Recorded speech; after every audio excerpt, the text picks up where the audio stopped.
Crisis of confidence is gripping China's economy. By Wakabayashi. Earlier this year, David Yang was brimming with confidence about the prospects for his perfume factory in eastern China. After nearly 3 years of paralyzing COVID lockdowns, China had lifted its restrictions in late 2022. The economy seemed destined to roar back to life. Yang and his 2 business partners invested more than $60,000 in March to expand production capacity at the factory, expecting a wave of growth. But the new business never materialized. In fact, it's worse. People are not spending, he said, and orders are 1/3 of what they were 5 years ago. It is disheartening, Yang said. The economy is really going downhill right now.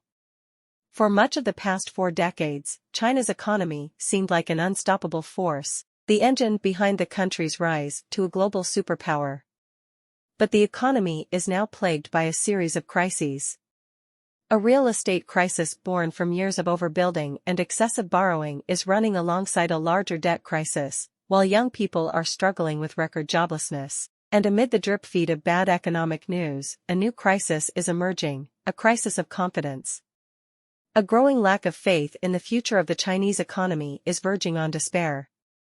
Consumers are holding back on spending. Businesses are reluctant to invest and create jobs, and would-be entrepreneurs are not starting new businesses. Low confidence is a major issue in the Chinese economy now, said Larry Hu, chief China economist for Macquarie Group, an Australian financial services firm, who said the erosion of confidence was fueling a downward spiral that fed on itself.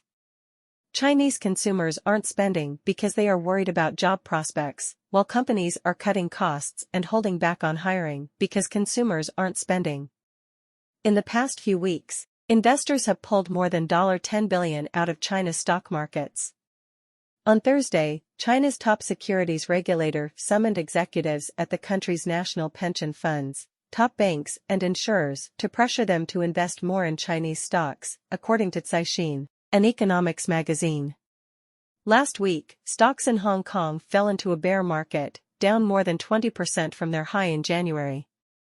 From its resilience to past challenges, China forged a deep belief in its economy and its state-controlled model. It rebounded quickly in 2009 from the global financial meltdown, and in spectacular fashion. It weathered a Trump administration trade war and proved its indispensability. When the pandemic dragged down the rest of the world, China's economy bounced back with vigor. The Global Times, a mouthpiece for the Chinese Communist Party, declared in 2022 that China was the unstoppable miracle. One factor contributing to the current confidence deficit is the prospect that China's policymakers have fewer good options to fight the downturn than in the past. In 2018, with the economy in a trade war with the United States and its stock market nosediving, Xi Jinping, China's leader, gave a rousing speech. She was addressing an international trade fair in Shanghai and sought to quell the uncertainty. No one should ever waver in their confidence about the Chinese economy, despite some ups and downs, he said.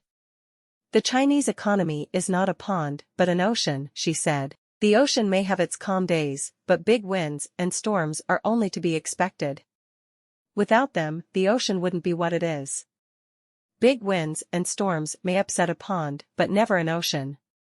When you talk about the future of the Chinese economy, you have every reason to be confident, but in recent months, she has said little about the economy. Unlike past crises that were international in nature, China is confronted by a convergence of long-simmering domestic problems, some a result of policy changes carried out by Xi's government. After the 2008 financial crisis, China unleashed a huge stimulus package to get the economy moving again. In 2015, when its real estate market was teetering, Beijing handed out cash to consumers to replace rundown shacks with new apartments as part of an urban redevelopment plan that gave rise to another building boom in smaller Chinese cities. Now policymakers are confronting a far different landscape, forcing them to rethink the usual playbook. Local governments and businesses are saddled with more debt and less leeway to borrow heavily and spend liberally. And after decades of infrastructure investments, there isn't as much need for another airport or bridge, the types of big projects that would spur the economy. China's policymakers are also handcuffed because they introduced many of the measures that precipitated the economic problems. The zero-COVID lockdowns brought the economy to a standstill. The real estate market is reeling from the government's measures from 3 years ago to curb heavy borrowing by developers, while crackdowns on the fast-growing technology industry prompted many tech firms to scale back their ambitions and the size of their workforces. When China's top leaders gathered in July to discuss the rapidly deteriorating economy, they did not deliver a bazooka-style spending program as some had anticipated. Coming out of the meeting, the Political Bureau of the Chinese Communist Party presented a laundry list of pronouncements, many rehashed from previous statements, without any new announcements. It focused, however, on the need to boost confidence, without detailing the measures that showed policymakers were ready to do that. Whether you have confidence in the Chinese economy is actually whether you have confidence in the Chinese government, said Kim Yuan, who lost his job in the home decoration industry last year. He has struggled to find another job, but he said the economy was unlikely to worsen significantly as long as the government maintained control. Confronted with dwindling confidence, the government has fallen back on a familiar pattern and stopped announcing troubling economic data. This month, China's National Bureau of Statistics said it would stop releasing youth unemployment figures, a closely watched indicator of the country's economic troubles. After 6 straight months of rising joblessness among the country's 16 to 24-year-olds, the agency said the collection of those figures needed to be further improved and optimized. The Bureau this year also stopped releasing surveys of consumer confidence, among the best barometers of households' willingness to spend. Confidence rebounded modestly at the start of the year but started to plummet in the spring. The Government Statistics Office last announced the survey results for April, discontinuing a series it began 33 years ago. Instead of giving people less to worry about, the sudden removal of closely followed data has left some on Chinese social media wondering what they might be missing. For Lawrence Pan, 27, he noticed that something was beginning to go awry in 2018 when customers at the International Advertising Agency in Beijing, where he worked at the time, started to scale back budgets. Over the next few years, he hopped from one agency to another, but the caution from clients around spending was the same. He resigned from his last employer 3 months ago. Pan said he secured new jobs quickly in the past, but he has struggled to find a position this time. He has applied for nearly 30 jobs since last month, and he has not received an offer.